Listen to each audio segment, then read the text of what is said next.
president of FIFA, Gianni Infantino, has announced plans to sell a stake in the World Cup. So why don't we walk you through this proposal kind of step by step. So it would involve creating a new entity called FIFA Forward Enterprises, otherwise known as FFE. So FFE will run all commercial and event operations, so including broadcast and sponsorship rights, ticketing, licensing and merchandise.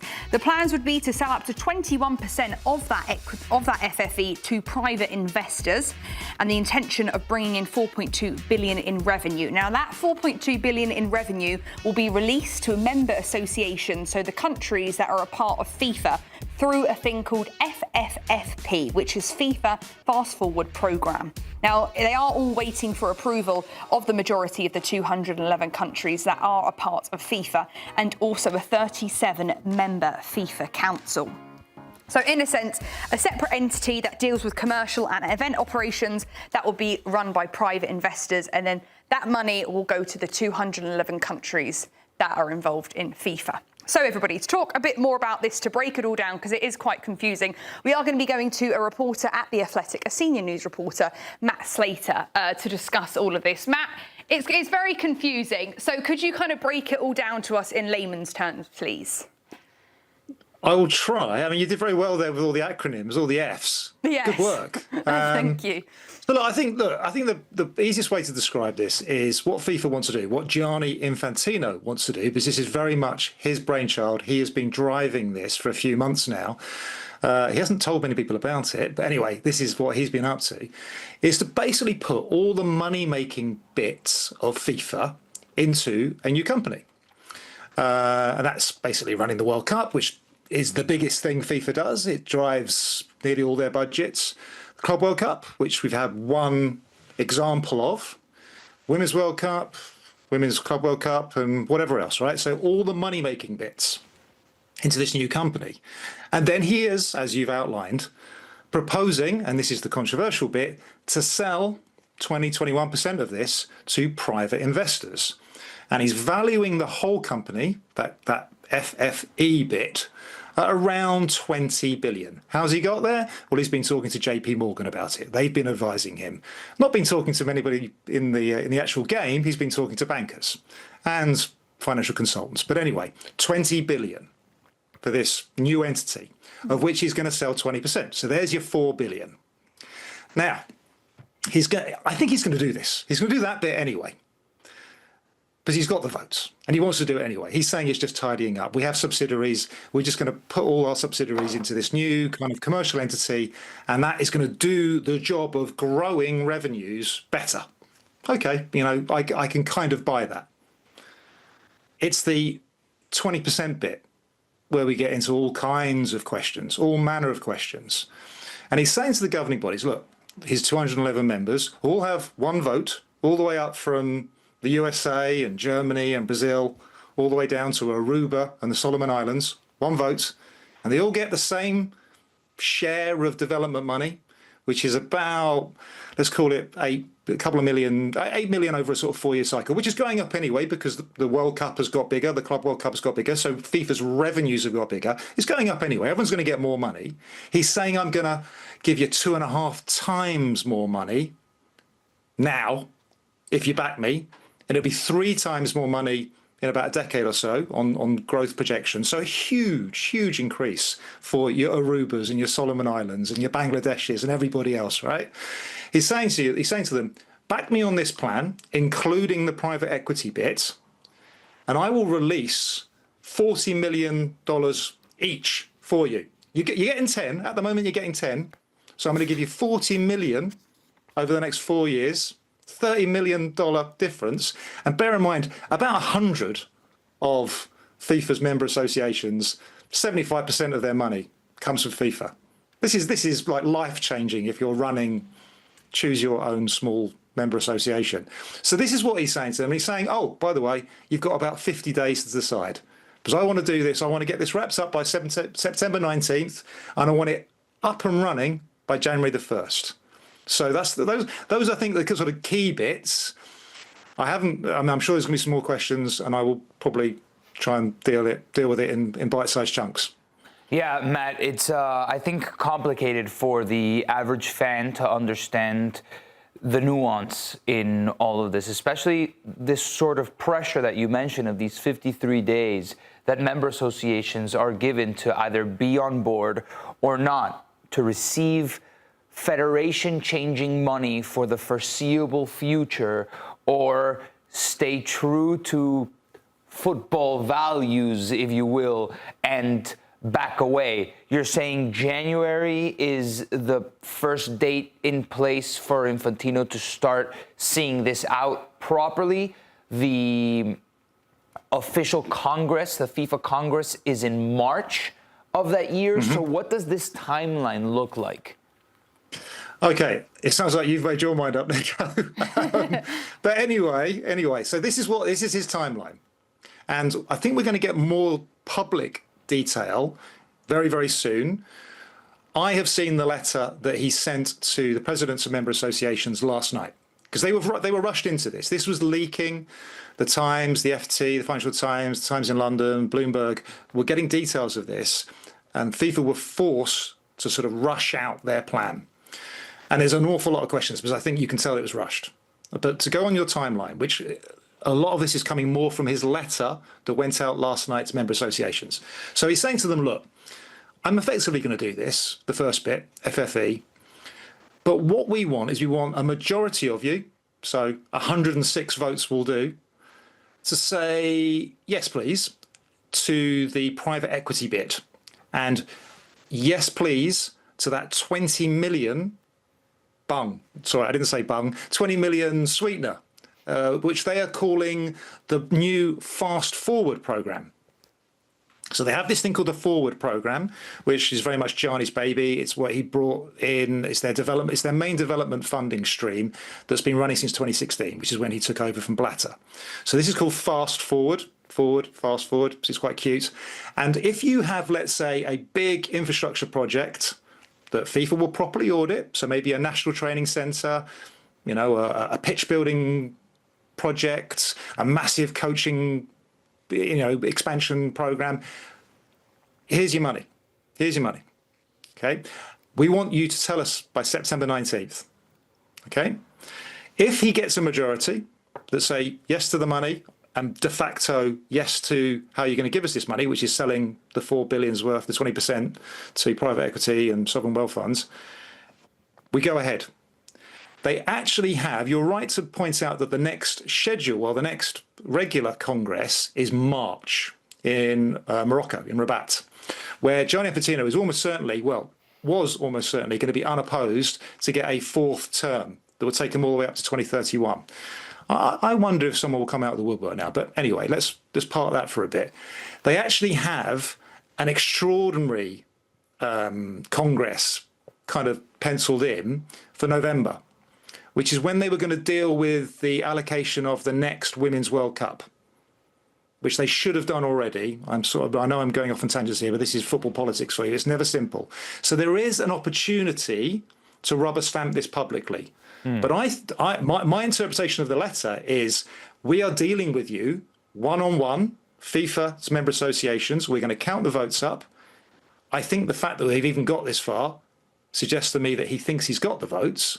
And then it will really be about the size of the minority and, crucially for football politics, what the minority does about it. Slater, so in again, layman's terms, FIFA is a nonprofit. I understand that you create another entity that you sell to, so technically FIFA is, right, for the average person, they look at this as FIFA is selling 20% to private equity. How do they retain their nonprofit status with all of this? I mean, this is a really good question. And I think, you know, will be the topic of much debate in the coming days. So at the moment, you're right, they're a non-profit, they're based in Switzerland, they have tax-free status. And that's basically the deal that they take around the world whenever they go to a host and they say, hello, America, hello, Canada, hello, Morocco, whatever it is. We want you to create us a tax bubble for the Club World Cup, Women's World Cup, whatever it is, right? We're a non-profit. And our whole raison d'etre is to raise as much money as we can that we then dish out to around the world to develop the game. right? The same as, I don't know, the governing body of track and field, cycling, swimming, whatever. It's a well-established deal. This, though, I do think poses some questions, right? So, what is this, a subsidiary? Is it a FIFA subsidiary? Well, it is, I guess. It's an 80-20 deal, even if they do this 20% sell-off. FIFA's going to retain control of things like disciplinary, the calendar. They're going to carry on being a governing body, and FIFA will have, the deciding vote on anything this company does, FFE does. Is that okay? Is that? I mean, they're clearly confident. They clearly have done the groundwork on this, and I don't think they would do this if they thought it would jeopardise, frankly, their tax-free status in Switzerland. Where I think things will be interesting is, what does the European Commission think about this, for example? They're already taking a look at FIFA. The leagues and previously the players' unions, although they actually did a peace deal. I know I'm getting more and more complicated here. The leagues and the players have been upset with FIFA for a long time around just Gianni doing whatever the hell he wants and not consulting people. So the big leagues, Premier League, Bundesliga, Serie, MLS, etc., all have been moaning at him, saying, well, you've expanded the Club World Cup, you've expanded the World Cup, you never ask us about it. You put Winter World Cups in the schedule, you never run it past us. So those things are already happening.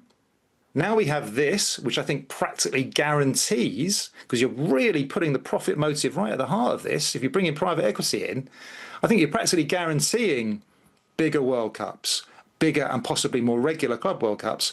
Massive issues for that conflict of interest between FIFA, the governing body, that controls the calendar, and FIFA, the main shareholder of this company. I mean, there are obvious conflicts there. And I do think that would bring into question its status as a old-fashioned governing body, non-profit, back off, we don't pay taxes, we do nothing but good here. Matt, how big a role does UEFA play in this right now? Because obviously there's been a rift between UEFA, Gianni, Seferin, and for a long time. And then eventually, if this gets voted yay or nay, is it the 37-member council that has the vote? Is it the confederations that have the vote? Almost like voting for the president? Like, how does this happen or not happen? Or are we at a point where Gianni says, what is it, September 19th? This is it. This is the drop-dead date where you have to say yes or no, and I'm either going to stroke you a check for X or, 25% of X.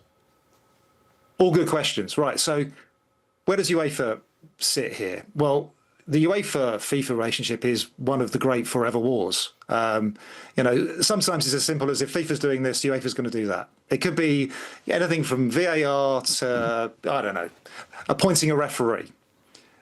This, though, is pretty fundamental. And this goes back to things like the expansion of the Club World Cup, the potential creation of a global nations league, the first time Gianni tried to push through a 64-team World Cup.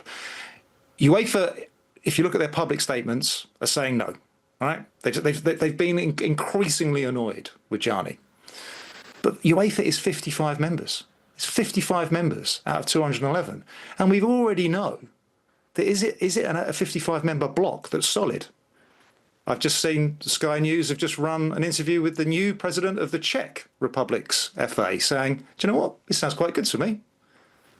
So, I've seen statements from the English, the French, the Germans, the bigger ones saying, look, we're really annoyed. We read about this in the papers. That's not how this should be done. Upset, if you like, with the governance, upset with the process. They haven't even got to whether they think it's a good idea or not. So you can already start to see that even within Europe, this might not be a block. But let's just pretend it is. But we've also seen statements saying we don't like the process from CONCACAF. That's significant for me. That's probably the most significant I've read. The place that has just hosted the most lucrative World Cup of all time, and where, let's be honest, most of this money for this company is going to come from, and where I think they would like to stage more World Cups and Club World Cups, they're saying we don't like the process. So I think that's quite interesting. The Asians have said something similar. We haven't heard from Africa and South America. So what might happen next? Well, Europe is having a meeting tomorrow, and they're going to go, what on earth do we do here? I think in your setup, you were like, the guy just never stops. It's flooding the zone, isn't it? It's just relentless. We were only dealing with the Balogun incident the other day, and then he's firing off the kind of Instagram post, being angry with everybody, calling us all haters. Then it's a sort of 60-14 World Cup. Oh, no, sorry, hold on, it's this? They can't keep up. So I think all your questions are good questions. It really will depend, I think, on the resolve of the English FA, the Scandinavians, the Germans, the French, to get together with UEFA's leadership, with maybe the Commission, with the players, with the big leagues, and say, hold on, look, we might not have the votes, but we've got the world champion, we've got 6 of the 8 quarterfinalists, most World Cups now. Our clubs make your club World Cup. Where are these players developed? Even, developing nations like Morocco. We're talking about European trained players here. It's going to take that, and particularly if they've upset the Americans and the Canadians. And I'm talking about the federations here. If they've upset them, that's where I would question Gianni's legitimacy. I would question his ability to get this done. He might be able to do it, if you know what I mean, but can he make it work? Well, Matt, thank you very much. It's quite complicated, and you've been able to explain it very, very well, so we appreciate that. Thank you for joining us. We hope to speak to you soon. So everyone, a lot of people aren't very happy, including many footballing governing bodies around the world. This was a statement released by AFC, so they'll be representing Asia, saying the AFC was not consulted on the proposal and is disappointed that a matter of such significance entered the public domain before the AFC family had been afforded the opportunity to examine and discuss it through the appropriate and established governance channels. While the AFC recognises the importance of exploring innovative approaches that can strengthen the future of global football, initiatives of this scale and consequence must be founded upon the principles of good governance, transparency and meaningful consultation. Decisions that may reshape the commercial and financial future of the game require comprehensive prior engagement with confederations, member associations and other relevant stakeholders before any proposal is made to the appropriate decision-making bodies. Now, this is the next statement released by CONCACAF, so representing North and Central America and Caribbean. CONCACAF was only made aware of this matter through media reports and subsequently via a media release. We are deeply concerned by the lack of due process. We share the disappointment of many within our region. Now, this is the next statement released by UEFA. They released one yesterday, but this morning they brought out a new one. So further UEFA statement on FIFA plans. Today we have learned of FIFA's deadlines to associations to support their proposals or have the one-off payout offer withdrawn. This is everything you need to know about this plan, but having held discussions with many stakeholders across the game, UEFA knows there is significant and growing opposition to FIFA's scheme. FIFA cannot continue to use our sport to enrich themselves and their friends. We can grow the game correctly. It's time to prioritise associations, clubs, leagues, players and fans. So boys, we've heard everything from Matt in the previous segment. We've also heard from all the confederations. I want to hear from you three now. When you heard about the news yesterday and overnight, you've read more about it. What were your initial reactions, Nico? This feels slimy. Selling off the World Cup, right? Because I feel like the layman, the average football fan doesn't understand the complexity of all of this, a separate entity to then sell the World Cup marketing rights. Like you said, Tom, from the outset, this looks like Infantino selling the World Cup for the highest bidder to private equity. When, in theory, FIFA is an NGO, right? They're supposed to roll out football. They're supposed to host football.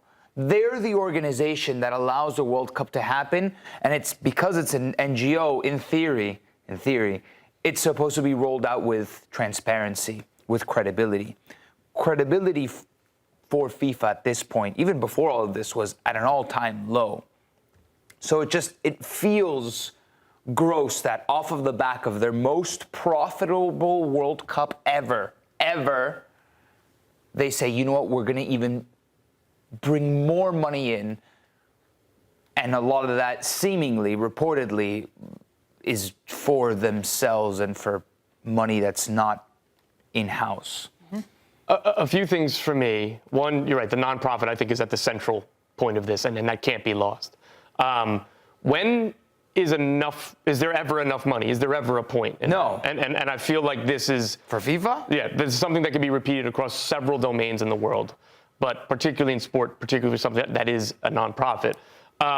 Second, when has private equity improved a sporting event for anything other than the bottom line for the shareholders? Because that is what private equity does. That is their main goal. They are at least very transparent about that. But when has that ever been better for the fans, better for the game, better for the growth of the game? All of that said, Nico, the way you started this was all of these terms, they're arcane, they're jargon. It's purposeful. It's so the average person gets overloaded with terms that are confusing on purpose, and you never say in a normal conversation. So the idea or the hope is that you get fatigued and tap out, because what does this even mean? Do I need a lawyer to try to talk about this? But I think you can explain it very simply I to the average fan, and I think at the end of the day, even that's our role here. Yes. FIFA is selling the World Cup to private equity, and private equity can bring in a lot of money. A lot of these member associations are going to have life-changing money for the foreseeable future. But there's something that private equity, when their main concern is the bottom line, is that the soul of your product dies. And football is football because of the soul. And if you kill that off, or if you suppress that for money, because once you have private equity in there, there are many more interests involved that are beyond football, right? Football has to be the most important thing. But now if you bring in advisors from JP Morgan, if you bring in people close to the Trump administration, because clearly per reports, this has been touted very closely to Josh Kushner, who's Jared Kushner's brother, who's the son-in-law of Donald Trump. I can only imagine like the talking in Infantino's ear during the World Cup at the suites. To a certain degree, football just becomes the vehicle to make more money for these people. These people that didn't know what football was 5 years ago. Exactly. Sorry, Tone, but between all of this, it's just for money. And you said that it becomes a lot of external factors. No. It becomes one. It becomes monetary. And that's not what we want. This game makes enough money. It's already difficult for families, even in the United States, to go to these games. Yes, the United States is the world's ATM for soccer. Every single entity is trying to grab more and more money. And more of the share of hearts, minds, wallets of the American public. That's why so many events want to be here. That's why the Copa America, nothing has been decided or confirmed. It's probably going to be here again because it goes down to the bottom line. Another thing that I'm very annoyed at is UEFA is the only, of all the statements that Hannah read, UEFA is the only one who said anything extremely negative about the contents of the plan. Everything else from CONCACAF, from AFC was, why did we find out about this in the media? Or AFC, I believe the line was, we're all for, trying to figure out new ways to expand the game. No, all these people are mad that they weren't part of the plan and they weren't part of getting the money or having a larger say the money. I'm just so disappointed that the governing bodies are letting down fans. It seems like at every single turn. You guys know me. I try not to be knee-jerk reaction with anything, not games, not results, not things that happen. And I had a knee-jerk reaction yesterday, the minute I saw private equity, only because, and by the way, I've tried all night. I've got notes after notes after notes, and I've been copying and pasting things and trying to figure out, like, who benefits in this. And then Matt came on, and one of the things he said in there, around 75% of these this is life-changing for them, right? 40, just to put into context, 40 million, which is in theory what a lot of these member association gets. That's more than what the runner-up at the FIFA World Cup, the men's FIFA World Cup gets. Just a little bit under what the champion gets. Right. So I feel that great. So I feel like 75% will eventually say yes to this or have said yes already. We've heard from the Czech Republic's new president, right, that he's probably in favor of this. And in the end, when I hear private equity, there's an ROI that they want all the time. 100%. Because these are really shrewd people. When you talk to JP Morgan, right, these are shrewd people. And whoever's involved in that understands, I give money to make money, right? And at this point, we're at selling off of television rights, sponsorship, ticketing, hospitality at 21%. But then where's it end, right? Because now when people see an ROI and they say, I'm making enough. I put $1 million in, I got $2 million back. They're like, well, if I put another $1 million in, maybe I'm going to get $3 million back, right? And then it never ends. And then in the end, what ends up happening is, as Tom just mentioned, as Nico mentioned, it's the fans at the end that pay for this, because they would have gone and sold. I can't imagine that over the 4-year cycle with this, I want to get the acronym right, the FFE, that first one, right, that they couldn't raise the $20 billion that they need between World Cup, Club World Cup, Women's World Cup, sponsorship, television, everything that they're doing, that they needed to go to private equity. This is something bigger. And the way this was rolled out leads me to believe that this has been going on for months and months. And Yeah. they didn't have this discussion. Why do you think Infantino was so close to Trump for all of these years, and the first name Now it out makes there sense. That's to my bring point. in the money is someone close to the administration? And whether it's Trump or J.P. Morgan, whoever it is, he was going to do this with somebody.